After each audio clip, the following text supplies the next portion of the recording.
নমস্কার সবাইকে। আমি একজন পশ্চিমবঙ্গের নাগরিক। আমি না তৃণমূল করি বা করতাম যদি পার্টিটা থাকে, তাহলে না তৃণমূল করতাম, না বিজেপি করি। আমি অ্যাজ সাচ কোনো মতাদর্শে বা পার্টিকে সাপোর্ট করে কোনো কথা বলছি না বা বলবো না। তো যাই হোক, কংগ্রাচুলেশনস টু বিজেপি, তারা ক্ষমতায় এসছে। বেস্ট অফ লাক 5 বছরের জন্যে। দেখুন কতটা কি কাজ করতে পারেন। না পারলে মানুষের রায়, 93% মানুষ বেরিয়ে গিয়ে ভোট দিলেন এবং we have our answer. BJP আজকের দিনে ক্ষমতায়, তারা রাইটার্স থেকে সরকার চালাবে বলে ভাবনা চিন্তা করছেন। Very good. Coming to the point, আমি দেখছি কিছু কিছু জায়গায় ইনস্টাগ্রামে দেখলাম যে বিরিয়ানির দোকান সরাতে হবে এই মন্দিরের কাছে, মন্দিরের সামনে, বা এই আর কি বিভিন্ন রকমের আর কি যা যা হয়ে থাকে। এখন তো সবে শুরু, কালকে ক্ষমতায় এসছে, আজকে বিরিয়ানির দোকান নিয়ে চালু হয়ে গেল, কাল মদের দোকান, কাল আবার মাংসর দোকান, কাল ওই, আমি মদকে ডিফেন্ড করছি না, বাট হ্যাঁ, it is a part of our society এবং আমাদের কি বলবো, রেভিনিউ ডিপার্টমেন্টকে অনেকটাই কন্ট্রিবিউট করে। তো ওটাকে কমপ্লিটলি ইগনোর করে দিলে তো হবে না। হ্যাঁ, মদের দোকান, মাংসর দোকান, বিরিয়ানির দোকান, যা যা আর কি বিজেপির মনে হয় যে এই জিনিসগুলো বিজেপি বিরুদ্ধে, সেইগুলোর আর কি করা হবে, সেগুলোর বিরুদ্ধে গিয়ে দাঁড়াবে বিজেপির কার্যকর্তা যারা অনগ্রাউন্ড কাজ করবে। তারা তাদের নেতাদের কথা শুনলো কি না শুনলো সেটা আলাদা ব্যাপার।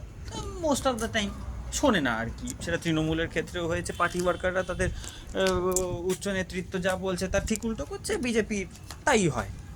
অন্য রাজ্যে তো বোঝা যাচ্ছে। তো হ্যাঁ, আপনারা যদি মানুষের রায়, কিংবা এই যে আপনারা যে আজকের দিনে ক্ষমতায় আপনারা এইটা বলে চালাচ্ছেন যে মানুষের রায়, মানুষের রায়, মানুষের রায়, 45% মানুষ আমাদের ওপর ভরসা করেছে। তো এই 45% মানুষ, আপনারা যেই যেই জায়গায় জিতেছেন সেই জায়গার মধ্যে সেই 45% মানুষের মধ্যে কিছু শতাংশ তো আছে, তারা সেইখানে আপনারা ক্ষমতায় আসার বহু আগের থেকে বসবাস করছেন এবং সেই মন্দিরটাও বহু কাল ধরে, হয়তো 50 বছর ধরে রয়েছে। বিরিয়ানির দোকানটা হয়তো বিগত 15 বছর, 20 বছর, 15 বছর বললে আবার আপনারা বলবেন তৃণমূলের আমলে হয়েছে। যাই হোক, ধরে নিলাম 20 বছর ধরে রয়েছে। তো সুতরাং মানুষের রায় হিসাবে মানুষের কোনো অসুবিধা হচ্ছে না। মানুষে গিয়ে হয়তো ওখান থেকে বিরিয়ানি কেনে, মানুষ তো আপনারা ধরেন না, হিন্দুরা ওখানে গিয়ে বিরিয়ানি কিনছে, বিরিয়ানি খাচ্ছে। তো হ্যাঁ, আপনারা নিজেরা এখন যদি হিন্দু ধর্মের বা আপনার হিন্দু ভাই বোনেদের পুরো দায়িত্ব নিজেদের কাঁধে তুলে নিয়ে এখন কিছু স্টেপ নেন, সেটা কমপ্লিটলি আপনাদের ব্যাপার। ওই আবার তখন আবার ওই 5 বছর পর গিয়ে মানুষের রায় আবার ওই ইভিএমে রিফ্লেক্ট হবে, দিয়ে আপনারা ক্ষমতাচ্যুত হয়ে যাবেন। তো ওই মানুষের রায় দিয়ে যদি আপনারা ক্ষমতায় এসে থাকেন, তো মানুষের রায়টাকে একটু প্লিজ কি বলবো, অ্যাকসেপ্ট করুন। এটাও মানুষের রায় যে হ্যাঁ, ওখানে বিরিয়ানির দোকান আছে, বিরিয়ানির দোকান আছে তো কী হয়েছে, মন্দিরের সঙ্গে বিরিয়ানির দোকানের কী সম্পর্ক? বিরিয়ানির দোকান বিরিয়ানির দোকানের জায়গায়, মন্দির মন্দিরের জায়গায়। মন্দিরে তো যাচ্ছে আমি, ভক্তি তো নিজের মধ্যে। এবার কিছু লোকে সেটা মানবে মানবে না, দ্যাটস আ ডিফারেন্ট ইস্যু। কিন্তু হ্যাঁ, মানুষের রায় তো এটা, মানুষ তো মেনে নিয়েছে যে একটা জায়গায় মদের দোকান রয়েছে রয়েছে মানুষ। এবার আপনি তো বলতে পারেন না যে তৃণমূল সরকার ছিল তাই মানুষ ওইটা বিরিয়ানি খেত বা ওখান থেকে মদ কিনতো। তৃণমূল সরকার কি কাউকে কোনো দিন জোর করে মদ, ভাই তুই ওখান থেকে গিয়ে মদ কিনবি, ওখান থেকে না কিনলে খেতে হবে না মদ, এরকম কি বলেছে বলে তো আমাদের কাছে কোনো অ্যাজ সাচ প্রমাণ নেই। তার মানে মানুষে গিয়েই কিনেছে, নিজ ইচ্ছায় গিয়ে বিরিয়ানি কিনেছে, নিজ ইচ্ছায় গিয়ে মাংস কিনেছে, সেটাও তো মানুষের রায়, তাই না? এবার মানুষের যখন অসুবিধা হচ্ছে না, আপনারা হঠাৎ করে এখন একদিন হলো ক্ষমতায় এসছেন, এখন যদি আপনারা লম্পঝম্প শুরু করে দেন, তাহলে 5টা বছর আপনারা কি করবেন? উন্নয়নমূলক কাজে নিজেদের মাথাটা লাগান দয়া করে। তাহলে আশা করি যেই জন্যে তৃণমূলকে সরানো হলো সেইটাতে হয়তো আপনারা কিছুটা হলেও সাকসেসফুল হবেন। নাহলে আপনারা, তৃণমূল নেহাত 15 বছর টিকে গেল, আপনারা 5 বছরও টিকবেন না হয়তো। পাঁচ পাঁচ পাঁচ যদি টিকে যান খুব ভালো, তারপরে আর আপনারা থাকবেন না। কারণ হ্যাঁ, প্লিজ প্লিজ, সবাই বলে দিচ্ছে, আপনাদের বিজেপির বহু সাপোর্টার আমি কালকে ইনস্টাগ্রামে দেখলাম, তারা পর্যন্ত বলে দিয়েছে যে আমরা বিজেপিকে সাপোর্ট দিয়েছি বা বিজেপিকে ভোট দিয়েছি তৃণমূলকে সরানোর জন্যে। আজকে বিজেপি যদি আমাদের মনের মতনভাবে কাজ না করে, তাদের সরাতে আমাদের বেশিক্ষণ লাগবে না। ইভিএমে অনেকগুলো বোতাম থাকে। হ্যাঁ, এবার যদি আপনারা কমপ্লিটলি বিরোধী শূন্য করে দিয়ে ইভিএমে আপনারা একাই থাকেন, তাহলে তো ঠিক আছে, তাহলে আলাদা ব্যাপার। কিন্তু সেটা যদি আপনারা না করেন, তাহলে ইভিএমে অনেকগুলো বোতাম থাকে, লোকে অনেক জায়গায় গিয়ে টিপে দেবে আপনাদের না দিয়ে।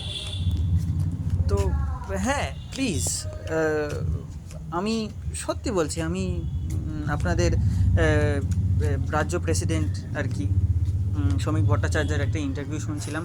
I respect that man, I have immense respect for that man.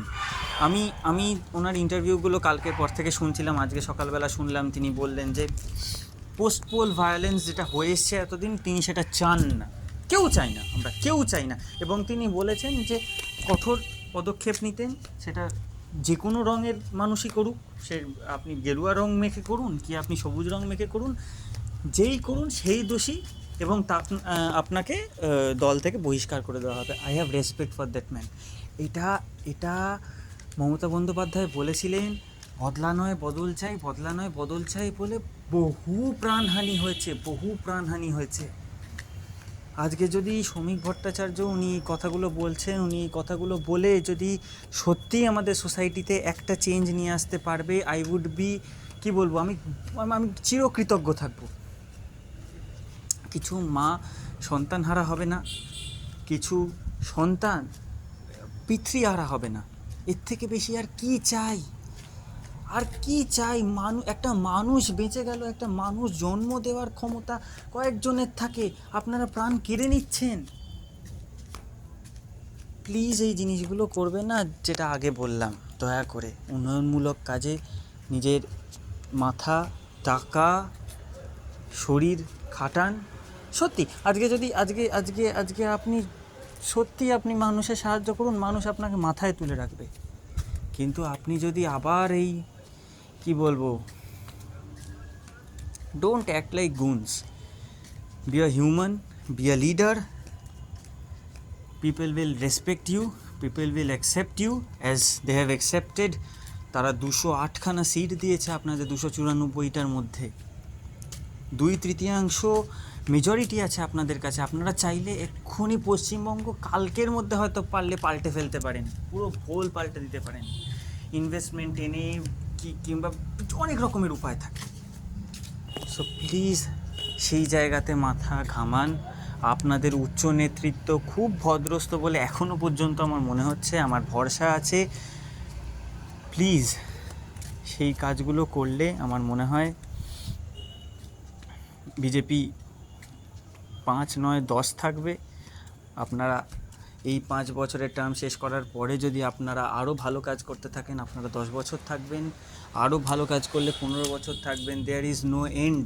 আপনারা ভালো কাজ করে যান, মানুষ আপনাদের ভোট দেবে। না করলে এক্সাম্পল আছে, 34 বছরের রাজত্ব শেষ হয়েছে, কাল 15 বছরের রাজত্ব শেষ হলো। হ্যাঁ, 15 বছরেরটা রাজত্ব ছিল না, 15 বছরেরটা অরাজকতা ছিল। তো হ্যাঁ, থ্যাংক ইউ।